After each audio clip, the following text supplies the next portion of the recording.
मनुष्य को प्रकृति का बंधन जन्म से ही प्राप्त होता है। उस प्रकृति के बंधन से मनुष्य के अंदर की ज्ञान शक्ति और उसके साथ क्रिया शक्ति, जिसे प्राण शक्ति भी कहते हैं, दोनों बाहर इतनी अधिक बिखर जाती है कि अंत में अपनी देह और मन में इनसे सुख होने की बजाय दुख ही उत्पन्न होने लग जाते हैं। इसलिए ये बाहरी संसार का जीवन यदि विचार के साथ या धर्म के नियमों के अनुसार नहीं चला गया तो ये बाहर भटकता भटकता इतना ज्यादा भटक जाता है कि अंत में ये जीवन दुखों में ही समाप्त होता है। बाहर का जीवन हमेशा किसी के लिए भी आनंद रूप अर्थात सुखदायी नहीं रहता है।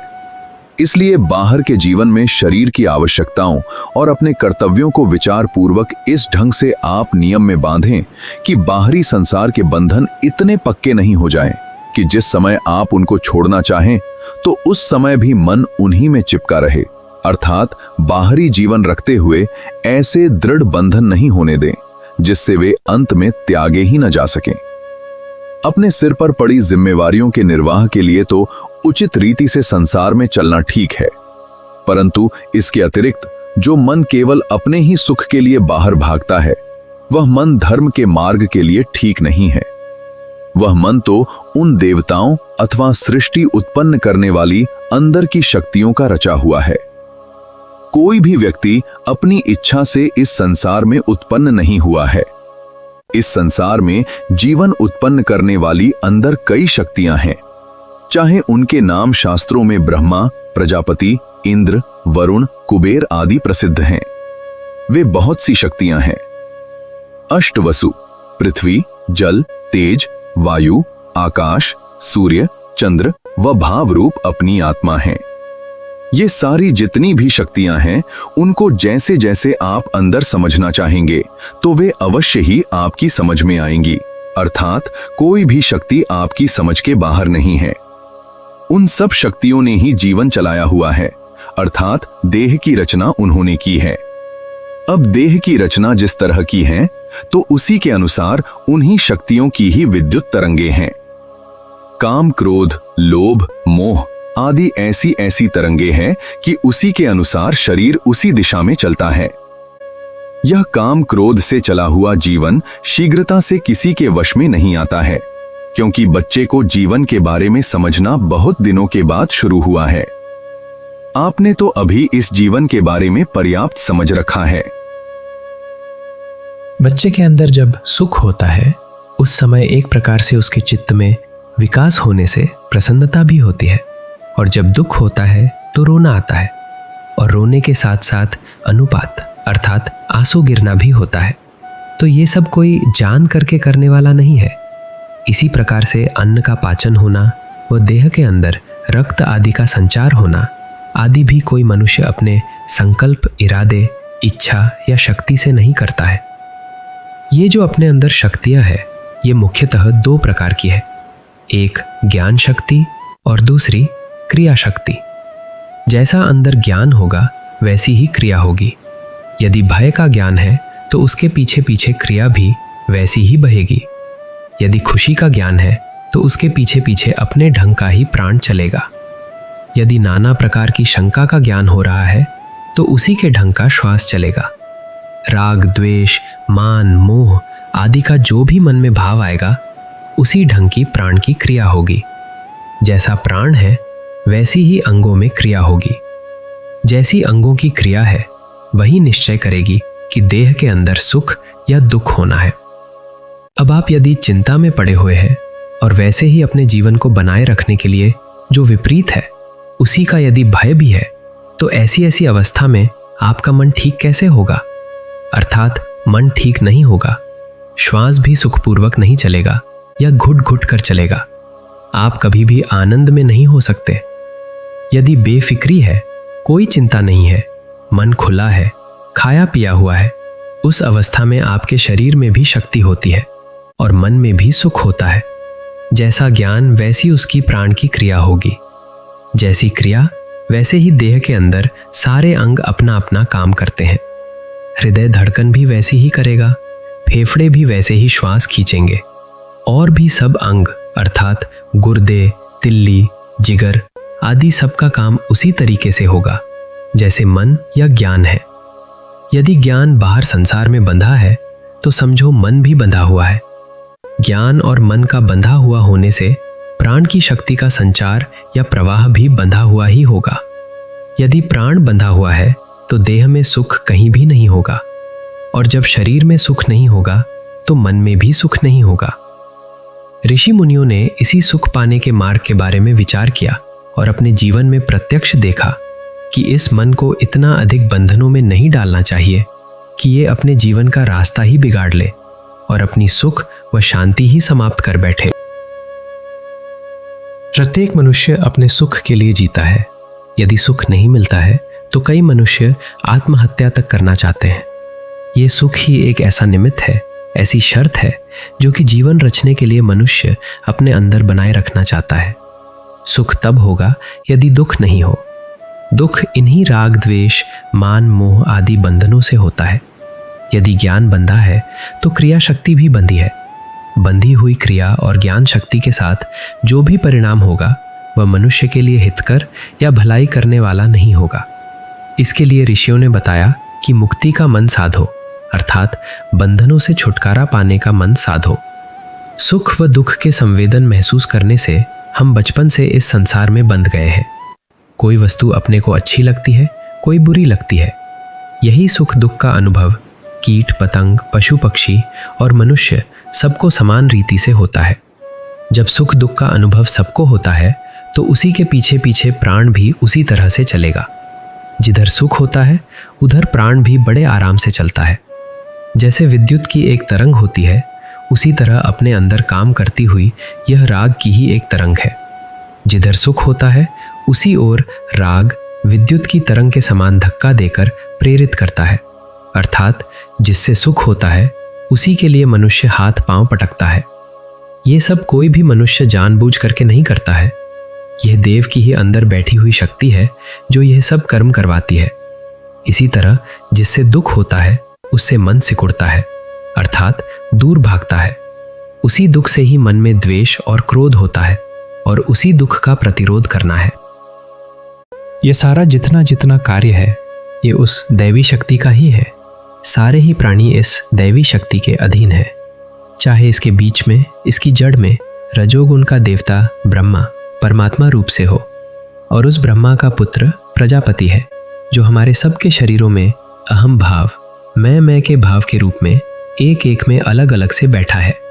ब्रह्मा तो समान रूप से है और उसका प्रभाव रजोगुण है। काम अर्थात इच्छा, क्रोध, लोभ, मोह व अहंकार आदि रजोगुण की शक्तियां हैं। जैसा ज्ञान, उसके पीछे जो उसने अपनी तरंग फेंकनी है जिससे देह को चलाना है, ये तो ब्रह्मा या कहें रजोगुण की शक्ति का काम है। अब आप जब तक इस शक्ति को नहीं पहचानेंगे तब तक जीव तो ये समझेगा कि मैं कर्म करता हूं, परंतु कार्य करने वाली शक्ति तो रजोगुण है। मैं यहाँ पर करने वाला कोई नहीं है। मैं आप एक ही बन सकते हैं यदि आप अपनी बुद्धि से इन शक्तियों सत्वगुण, रजोगुण, तमोगुण को समझ करके और इनके बंधन से निकल करके अपना हित और सुख साध ले। यदि अपना हित व सुख नहीं साध सकते तो फिर वही प्रजापति की मैं है, अर्थात मनुष्य सब जगह वही मैं अहम भाव रूप में लिए बैठा है। वह शरीर में जो अहम भाव या मैं का भाव है वह केवल संसार में जीवन बनाए रखने के लिए है। इस देह में जो मैं करके प्रकट रूप से भासता है यह केवल अहंकार ही है। यही केवल मैं सच्ची नहीं है, किंतु इसके अतिरिक्त जो सबके देहों में सब कार्य चला रहा है उसकी मैं सच्ची है। सबके अंदर बैठा हुआ माया शक्ति के साथ एक व्यापक चेतन ही है। वही देह के अंदर रक्त संचार आदि कर रहा है। अन्न का पाचन, श्वास का लेना छोड़ना, नींद इत्यादि में भी सब कार्य चलाने वाली शक्ति उसी ज्ञान रूप चेतन भगवान की है, अर्थात क्रिया शक्ति या प्राण शक्ति को चलाने वाला वही ज्ञान देव चेतन है। जैसे जैसे वह जानता है वैसे वैसे क्रिया शक्ति उत्पन्न होती है। जानना उस ज्ञान देव का कभी समाप्त नहीं होता है, तो यह क्रिया शक्ति या प्राण शक्ति भी कभी समाप्त नहीं होती है। इसलिए यह संसार भी कभी नष्ट होने वाला नहीं है। परंतु इतना अवश्य है कि नींद में इस संसार का कोई पता ही नहीं लगता कि यह कहाँ है।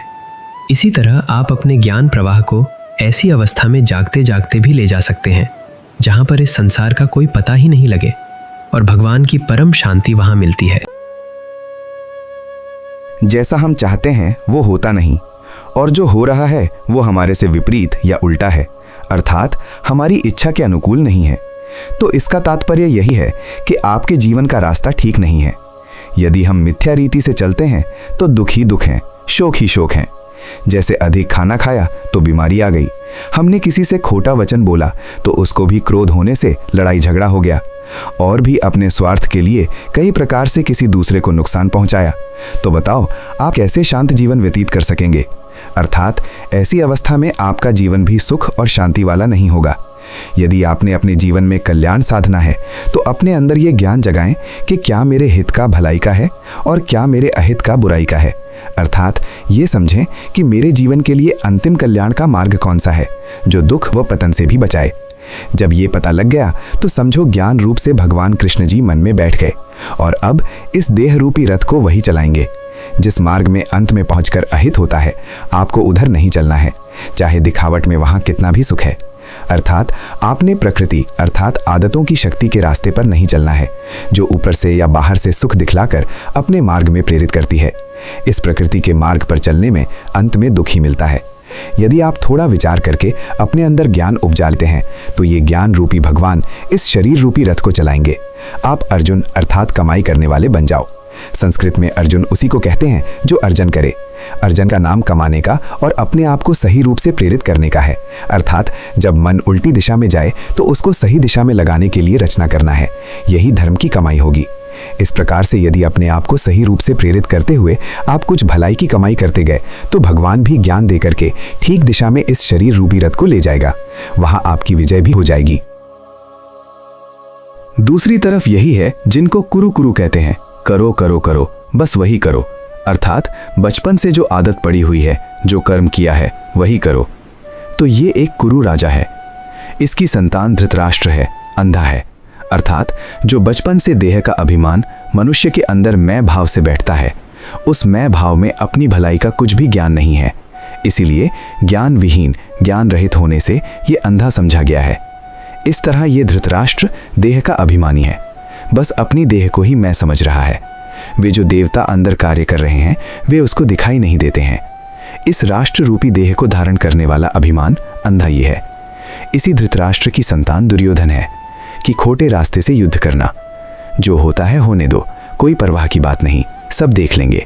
यही दुर्योधन है। और जो कुछ इस शरीर में खोटा शासन है यही दुशासन है, और जितने प्रकार के छल कपट करने वाला है यही शकुनी है। इन सब का संस्कृत के शब्दों के अनुसार सही अर्थ या मतलब है। यदि आप इन सब को अपने अंदर पहचानोगे और इनसे लड़ाई करके इन पर विजय प्राप्त करोगे तो इसका लाभ है। ऐसे ही सुन लो तो मनोविनोद आदि के लिए ये कहानी रूप है। कहानी सुनने से तो थोड़ा ही लाभ है।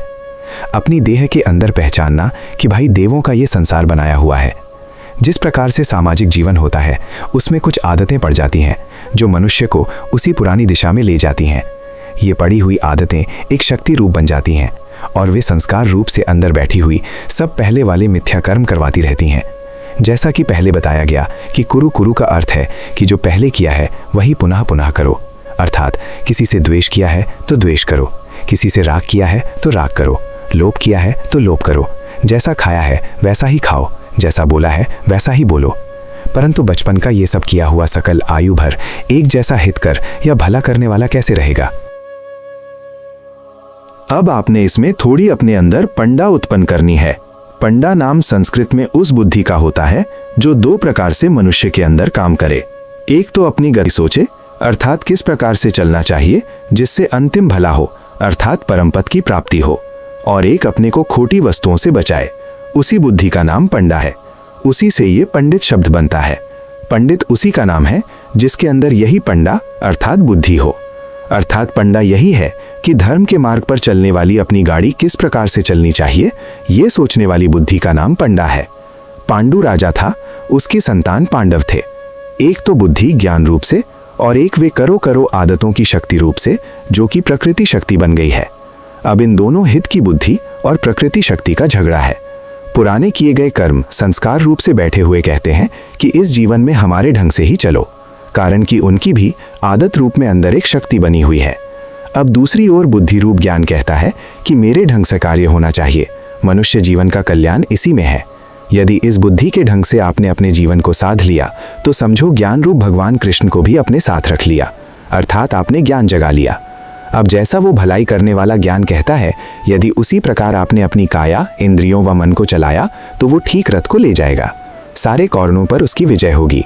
जब ये सब कौरव मारे जाएंगे तभी इसके अंदर सुख और शांति होगी, कारण कि इन्होंने ही सारी शक्ति को बाहर भटकाया हुआ है और इस शरीर के बीच में थोड़ा भी मन नहीं रह गया है। अपनी हित साधना अर्थात अपना कल्याण करना तो केवल मनुष्य जन्म में ही संभव है, कारण कि इसी में विवेक शक्ति उत्पन्न हो सकती है। थोड़ा चिंतन करके पीछे किए हुए पर अपनी दृष्टि या नजर को डाले और अपने मन के अंदर पहले यही सोचे कि कहाँ कहाँ चूक गया, किससे कड़वा वचन बोला, कहाँ पर किसी के बारे में खोटा सोच गया, किसी के दुख को देखकर हंस तो नहीं गया, अर्थात किसी के दुख पर अपने अंदर हंसी तो नहीं आ गई, किसी के अच्छे गुण को देखकर जलन तो पैदा नहीं हो गई, या उसके गुण की निंदा तो नहीं कर गया, किसी की निंदा को बढ़ा चढ़ा करके तो नहीं कर गया, और भी कहीं किसी के द्वारा थोड़ा अपने को दुख देने पर उसका अपराध मानकर उसके लिए मन में खोटा सोच लिया, अर्थात दंड देने का विचार कर लिया, आदि आदि। इन सारे मन व आँख, कान, नाक और वाणी इत्यादि के कर्मों को थोड़ा विचार करके अपने दोष तथा मिथ्या प्रवृत्तियों को यदि मनुष्य पहचान गया तो अपनी भलाई के लिए दूसरे दिन ऐसा नहीं करने के बारे में पक्का इरादा बना ले कि कल पूर्ण स्मृति में अर्थात होश में रहूंगा। यदि होश टिक गया और दोष व मिथ्या प्रवृत्तियों को पुनः नहीं करने का इरादा भी सच्चा है तो समझो अपने जीवन में धर्म प्रविष्ट हो गया। अपने को सही रूप से धारण करने का नाम ही धर्म है। अपने को थोड़ा अंदर पहचान करके थोड़ी अपनी दुर्बलताएं या कमजोरियों को भी समझें और समझ करके उनको दूर करने का यत्न भी करें। दूर करते करते अपने ध्यान योग को जगाएं और सत्य को समझने का यत्न करें। ध्यान द्वारा इस प्रकार एकांत का जीवन बनाएं। जब अकेले में सही समझ आने लग गई अर्थात ज्ञान जाग गया तो एक दिन सबका अंतर्यामी भगवान भी आएगा, अर्थात आनंद रूप से वो भी प्रकट हो जाएगा।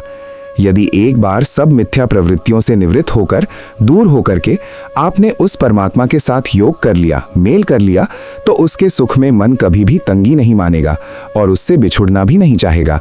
परंतु यदि अब आपकी इच्छा है कि मैं अपने प्रयोजन की वस्तुओं की जानकारी प्राप्त करूं, तो वो अलग बात है, अर्थात लोकों में आपको घूमना है तो बात दूसरी है। मुक्ति का रास्ता तो यही है कि पहले अपने अंदर ज्ञान जगा करके आत्म या अपने आप का संयम द्वारा थोड़ा सा अपनी बुद्धि को चेतन करके सारे अच्छे धर्मों को अपना ले और सारे खोटे कर्म और धर्म को छोड़ दे। इस प्रकार यदि उसने अपने आप में कुछ धर्म धारण करके अपना हित या भला साध लिया तो ठीक है, नहीं तो केवल प्रकृति का मिथ्या रास्ता ही चलने को मिलेगा। शास्त्रकारों ने उपाय प्रत्यय धर्म के मार्ग पर चलने के लिए ही बताया है। इन पांचों श्रद्धा, वीर्य, स्मृति, ध्यान या समाधि और प्रज्ञा का नाम ही उपाय प्रत्यय है। श्रद्धा पहले रखनी पड़ेगी कि हाँ भाई, धर्म के मार्ग पर चल सकते हैं, अंत में इस संसार के बंधनों से मुक्त भी हो सकते हैं और भगवान को पाने का रास्ता भी मिल सकता है, जो अनंत सुख रूप है, जिसका सुख कभी भी समाप्त नहीं होता। ये सब श्रद्धा और विश्वास अपने में दृढ़ बनाए रखना होगा। संसार का कोई भी सुख फीका पड़ सकता है, परंतु उस भगवान का आनंद कभी फीका नहीं पड़ता है। सही ज्ञान अर्थात सत्य का ज्ञान पाने के लिए तो ध्यान ही रास्ता बनाएगा। इसके लिए भी वीर्य अर्थात हिम्मत बनाने के लिए एक और दूसरी शक्ति भी चाहिए, जिसका नाम स्मृति या होश है। यदि चेत रहेगी अर्थात स्मृति ठिकाने रहेगी तो मौके पर खोटे कर्म भी टाल सकेंगे। यदि स्मृति नहीं रही तो बस वे आदतें ही पड़ी हुई हैं जो हम सबको बिजली के धक्के की तरह चलाती रहती हैं। जैसा अवसर हुआ वे आदतें हमारे से अंदर पड़े संस्कारों के अनुसार अपना काम करवा जाएंगी, चाहे इसमें हमारा हित या अहित कुछ भी हो। जैसे कोई कहने वाला कहता है कि क्या करूं जी, मैं चाहता तो था कि ऐसा कड़वा नहीं बोलूं, परंतु उस समय मेरे से बोला ही गया। उसने कुछ ऐसा ही मेरे को दुर्वचन कह दिया कि मैं कितना भी विचार कर रहा था कि मैंने कड़वा नहीं बोलना, परंतु मेरे से बोला ही गया।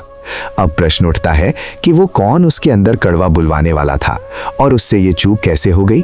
विचार करने पर पता चलेगा कि स्मृति या होश नहीं रहने से वो प्रकृति अर्थात आदतों की शक्ति ही ऐसा उससे कड़वा बुलवा गई है। फिर स्मृति यही है कि अपनी याद बनी रहे अर्थात होश ठिकाने रहे, सोधी या बुद्धि हर समय बनी रहे कि मैंने क्या करना है, कैसे इस जीवन में चलना है। यदि इस प्रकार की होश बनी रही तो अवसर या मौका आने पर आपसे चूक नहीं होगी। यदि स्मृति ठिकाने नहीं रही तो पहले बचपन से लेकर जवानी तक की पड़ी हुई पुरानी आदतें ही जिस तरफ धकेलेंगी आपकी गाड़ी उधर ही चलेगी। कारण कि उस समय जीवन रूपी गाड़ी का ड्राइवर तो प्रकृति अर्थात आदतों की शक्ति है, और अभी स्मृति व बुद्धि को अपने अंदर इस जीवन रूपी गाड़ी को चलाने के लिए नहीं बसाया है। यदि हिम्मत करके सब खोटे कर्मों से बचना है तो ये स्मृति रूप देवी भगवती को अपने साथ रखना पड़ता है। ये स्मृति या होश बनी रहने से अर्थात खो नहीं जाने से मनुष्य की दुष्कर्मों से रक्षा करती है। सबसे पहले धर्म मार्ग पर चलने के लिए श्रद्धा चाहिए, उससे ही हिम्मत बन पाएगी। हिम्मत करने के लिए ही स्मृति चाहिए। यदि स्मृति रूप मनुष्य की होश ठिकाने रहेगी तो दुष्प्रवृत्ति या खोटा कर्म जो आदतों के वश पुनः पुनः अर्थात बार बार होने जा रहा है सब टाले जा सकेंगे। यदि होश ठिकाने रहेगी तो हिम्मत भी बंध पाएगी और क्रोध, काम, कामना, इच्छा और लोभ को भी हटा सकेंगे। यदि ऐसा नहीं होता है तो आदतें वहीं सब मिथ्या कर्म ही करवाएंगी। यदि होश ठिकाने रहा तो थोड़ा विरोध होने पर भी यदि आप मिथ्या कर्म से टलना चाहेंगे तो टल ही जाएंगे, कारण कि स्मृति रूप भगवती शक्ति आपके साथ है। अब टलते रहे तो मन उसमें जाग जाएगा और अंदर के सत्यों को पहचानने लग जाएगा। अब आपकी बुद्धि खुल गई, ज्ञान अंदर जाग गया और अंदर के सत्यों को जानते जानते इतना जानने में लग गए कि बाहर का संसार ही भूल गए। यदि बाहर संसार को भूल गए तो समझो ध्यान योग बन गया।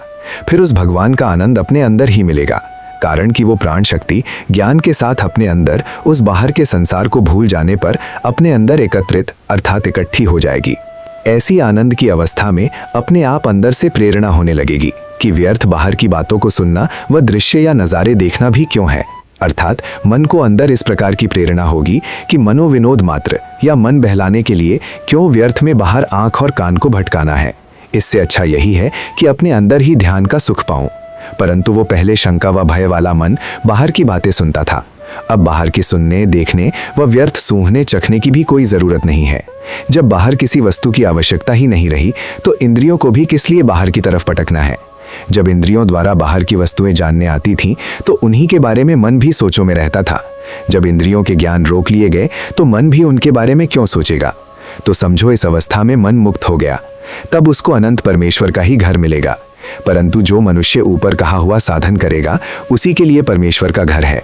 अब सारे का सारांश ये है कि अनर्थ को पहचानना और टालने का प्रयास करना। यदि अनर्थ टल गया तभी इस मनुष्य जीवन की सफलता है। अनर्थ यही है कि बाहर भटका हुआ ज्ञान और उसकी भटकी हुई ज्ञान की प्राण शक्ति। जैसा ज्ञान वैसी प्राण शक्ति। अब यदि ज्ञान संचित है अर्थात अपने आप में टिका हुआ है तो उससे उसकी प्राण शक्ति भी बाहर से मुक्त हो जाएगी। यदि ये प्राण शक्ति बाहर संसार से मुक्त हो गई तो अपनी आत्मा में एकत्रित हो जाएगी। एकत्रित या इकट्ठी हुई प्राण शक्ति का आनंद व्यक्त होता है अर्थात प्रकट होता है और अपने अनुभव में भी आता है। ये प्रकट हुआ आनंद किसी भी मनुष्य को प्रिय लगेगा। इसी को पाने के लिए यही सारा यत्न करने का है। बस यही सारे कहे हुए का निचोड़ है।